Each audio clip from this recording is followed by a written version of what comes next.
Assalamualaikum warahmatullahi wabarakatuh. Perkenalkan, nama saya Askar Azartianti dari kelas manajemen informatika sore Tekomulari. Di sini saya akan mempresentasikan materi sistem pendukung keputusan. Langsung saja ke materinya. Pengertian sistem pendukung keputusan. Sistem pendukung keputusan bukan merupakan alat pengambilan keputusan, melainkan merupakan sistem yang membantu pengambilan keputusan untuk melengkapi informasi dari data yang telah diolah secara relevan dan diperlukan untuk membuat keputusan tentang suatu masalah. Tahapan sistem pendukung keputusan. Tahapan penelusuran atau intelligence phase. Yang kedua, tahapan perancangan atau design phase. Yang ketiga, tahapan pilihan choice phase. Dan yang keempat, tahapan implementasi atau implementasi phase. Karakteristik sistem pendukung keputusan.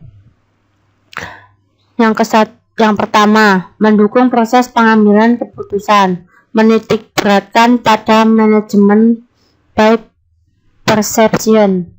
Yang kedua, adanya interface manusia atau mesin di mana manusia atau user tetap memegang kontrol proses pengambilan keputusan. Yang ketiga, mendukung pengambilan keputusan untuk membahas masalah terstruktur, semi terstruktur, dan tak struktur. Yang keempat, memiliki kapasitas dialog untuk memperoleh informasi sesuai dengan kebutuhan. Yang kelima, memiliki subsistem yang terintegrasi sedemikian rupa sehingga dapat berfungsi sebagai kesatuan item. Yang keenam, membutuhkan struktur data komprehensif yang dapat melayani kebutuhan informasi seluruh tingkatan manajemen. Jenis-jenis sistem pendukung keputusan. Yang pertama, keputusan terstruktur adalah keputusan yang dilakukan secara berulang-ulang dan bersifat rutin. Informasi yang dibutuhkan spesifik, terjadwal, interaktif, real-time, internal, dan detail. Keputusan ini dilakukan pada manajemen tingkat bawah, contohnya keputusan pemesanan barang dan keputusan penagihan piutang. Yang kedua, keputusan semi terstruktur. Yang ketiga, keputusan tidak terstruktur. Keputusan tak struktur adalah keputusan yang penanganannya rumit karena tidak terjadi berulang-ulang atau tidak selalu terjadi.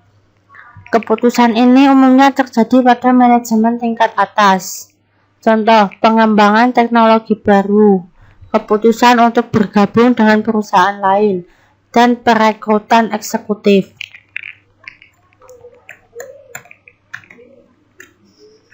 Fungsi sistem pendukung keputusan. Fungsi sistem pendukung keputusan adalah untuk meningkatkan kemampuan para pengambil keputusan dengan memberikan alternatif keputusan yang lebih banyak atau lebih baik sehingga dapat membantu untuk merumuskan masalah dan keadaan yang dihadapi. Komponen sistem pendukung keputusan. Dalam komponen ini terdapat pengolahan data atau database management, pengolahan model atau model based management, dan pengolahan dialog atau user interface. Lalu kelebihan sistem pendukung keputusan. Kelebihannya untuk memperluas kemampuan pengambilan keputusan dalam memproses data atau informasi untuk mengambil keputusan, menghemat waktu yang dibutuhkan dalam memecahkan masalah, menghasilkan solusi dengan lebih cepat dan hasilnya dapat diandalkan, mampu memberikan berbagai alternatif dalam pengambilan keputusan, memperkuat keyakinan pengambilan keputusan terhadap keputusan yang diambil.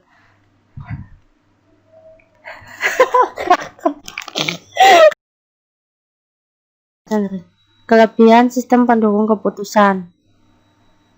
Kelebihan sistem pendukung keputusan adalah memperluas kemampuan pengambilan keputusan dalam memproses data atau informasi untuk pengambilan keputusan, menghemat waktu yang dibutuhkan untuk memecahkan masalah, menghasilkan solusi dengan cepat dan hasilnya dapat diandalkan, mampu memberikan berbagai alternatif dalam pengambilan keputusan, memperkuat keyakinan pengambil keputusan terhadap keputusan yang diambilnya, memberikan keuntungan kompetitif bagi organisasi secara keseluruhan dengan penghematan waktu, tenaga, dan biaya.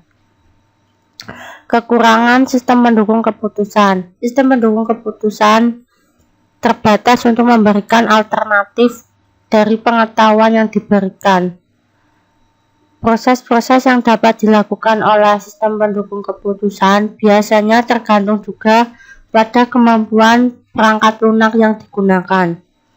Harus selalu diadakan perubahan secara kontinu untuk menyesuaikan dengan keadaan lingkungan yang terus berubah agar sistem tersebut selalu up to date. SPK dirancang untuk membantu atau mendukung pengambilan keputusan dengan mengolah informasi dan data yang diperlukan dan bukan untuk mengambil alih pengambilan keputusan. Manfaat sistem pendukung keputusan. 1. Memperluas kemampuan pengambilan keputusan dalam memproses data atau informasi bagi pemakainya. Yang kedua, membantu pengambilan keputusan untuk memecahkan masalah, terutama berbagai masalah yang sangat kompleks dan tidak terstruktur. Yang ketiga, menghasilkan solusi dengan lebih cepat serta hasilnya dapat diandalkan. Yang keempat, menjadi stimulan bagi pengambil keputusan dalam memahami persoalan karena mampu menyajikan berbagai alternatif pemecahan. Kesimpulan, sistem pendukung keputusan membantu menyelesaikan masalah semi terstruktur yang berbasis komputer yang membantu pembuatan keputusan berdasarkan masalah yang ada dengan menggunakan beberapa tahapan pengambilan keputusan serta beberapa metode. Sistem pendukung keputusan ini dapat meningkatkan efektivitas pengambilan keputusan, bukan efisiensi pengambilan keputusan.